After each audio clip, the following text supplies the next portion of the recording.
Hello, and welcome to 5 Minute Math. Today we are looking at the fourth grade concept of representing data. This is Readiness Practice 4.9a, the advanced version. If you're interested in exploring the intermediate or proficient versions of 4.9a, or the Readiness Practice resource aligned with any other standard, you can find those by using the link in the video description. So we have a data set here of 15 students in a race. We have their times below in minutes, and we need to create a dot plot. All right, so what we want to do is we need a horizontal line that's going to kind of represent all of our numbers. We're looking for our smallest number. Looks like 8 is our smallest number, and it looks like we're going up by halves. Okay, so I'm just going to kind of evenly spread these out, even if we don't necessarily have some of these numbers. So 10, 10 and a half, 11, 11 and a half. Let's see, we need a little bit more room. 12. And let's take all this. We need to shift it over a little bit, give myself a little bit of extra room. There we go. I need that 12 and a half. All right, so I'm going to extend this out, and now I've got my 12 and a half, and it looks like that's going to work.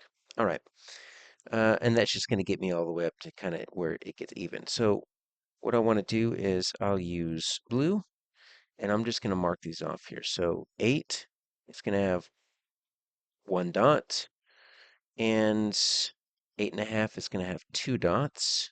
So what I want to do is I want to make sure that they are equidistant apart, kind of in rows. Think of it like a bar graph, just with dots. Now, 9 is blank, that's fine. 9.5 is blank, that's fine. I still need that space along my bottom axis.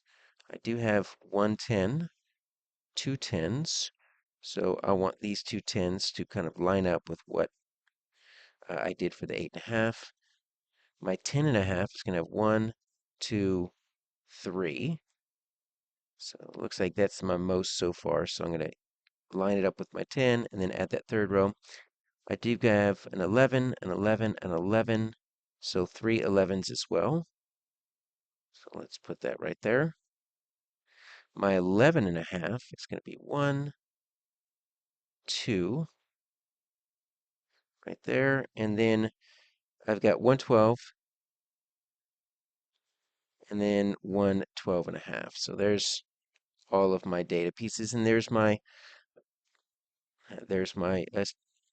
dot plot. And so we notice that we have three students that are very fast for the 8.5 minutes, and then most of the students were kind of towards that end of 10 to 12 minutes. So for our next problem, we have a stem and leaf plot, and we need to show the same information on a dot plot, and then we need to see how many students recorded their reading. All right, so we're showing reading here. And so let's create a dot plot. But now our data looks differently. So look at our stem and leaf plot. So we're going to have from 0 to 1. So I've got my lowest is 1. My highest looks like it's going to be 19. Okay, so that's going to be quite a dot plot. So what I want to do is I want to, I'm just going to go from 0 to 20. I'm going to put 10 in the middle. I'm going to kind of spread it out almost like I'm building a fraction bar. I want to make sure I have enough room. So I'm going to kind of spread it out like this, and then I'll do 1, 2, 3, 4, 5 is already at 6, 7, 8, 9, right? And I can spread this out a little bit, but I'm just wanting to make sure that I've got enough room. I want the same thing to happen. 11, 12, 13, 14, 16, 17, 18, 19. Now, I included 0 and 20, but there are no zeros and 20s. That's fine. You can just go from 1 to 19 if you want to. Now, how do we read this? Well, I've got a 1, 1, 1. So I'm going to put 3 dots on 1. I'm going to build it like this, 1, 2, 3. got 1, 2, 3 dots on 2, so I'm going to make them in those same distances apart, almost like it's a bar graph. I'm skipping 3 and 4. There's nothing there. I've got 1, 5. And then I've got 1, 2 6s and a 7. So I'm going to put 1, 2, 6. I'm going to put a 7 right there. 1, 8. And then look at that. I got 4 9s. So 1, 2, 3, 4. So that's all of my zeros from my 0 to 9. Now I am going to have to figure out how many students recorded their reading. That is basically asking how many dots are there. So let's go ahead and just keep a running tally. I've got 1, 2, 3, 4, 5, 6, 7, 8, 9, 10, 11, 12, 13, 14, 15. I could look at that by looking at the numbers, or I could count my dots. I've got 3, 6, 7, 8, 9, 10, 11, 12, 13, 14, 15. Either way. Now, let's add our tens. So I've got 2 tens. I've got no 11s, 12s, or 13s. I've got 2 14s. So big jump over here, big gap. Now I've got 1, 2, 3 15s. So I'm trying to put these equidistant apart. Like it's a bar graph. 1 16. And then 1, 2, 3, 17. So I want my 17s to match my 15 in regards to how they're spread. 2 18s and a 19. So I don't really need that 20, but that's fine. So let's count how many in my second stem is there. 1, 2, 3, 4, 5, 6, 7, 8, 9, 10, 11, 12, 13, 14.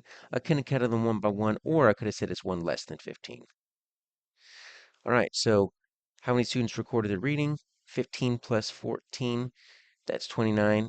29 students recorded their reading. And that's just asking how many students are actually there showing up on the stem and leaf plot or the dot plot. And the answer is 29. So we have a stem and leaf plot here. We've got all these distances. And then taking these distances and putting them onto this stem and leaf plot, look what it says. He made a mistake. Included extra times. Can we find the 2 extra times that he included that he shouldn't have? All right, so there's a few different ways we can do this, right? What I want to do is I'm going to just start from my data up here, and I'm going to cross off down below when I find it, because the data up at the top is all messed up. It's not in any particular order. So 125, that's going to be a 12 with the 5. So I'm just going to put a line through that 125. Here's my 128. I've got 101 and 104. So here's my 101, 104. We're just going to go one by one until we find the extra times. 113, 115, 118. Those are all in the same row. 113, 115, 118. Got my 123. Got my 110. So that's the 11 with the 0. My 105 is right here. 117. You see how it would be easy, 126, to kind of mess up because there's a lot of data here. 101 is going to be a 10 with the 1. 113 is right here. I've got a 104. 126. So we're getting close to finishing my 120s. 106. So I'm done with that first row. 117 and 113. So here's my 113. Here's my 117. 103. 116. That's the first 116 we have. 126. We've only got one 120 left. 106. 109. 116. 104. So I'm getting close to finishing that as well. There's my 118. 109. And then 106. And then 116. So he included 2 extra times.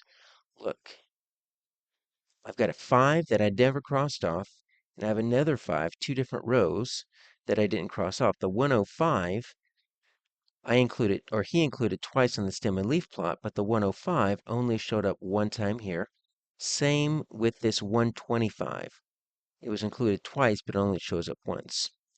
So he included 105 and 125 when he shouldn't have.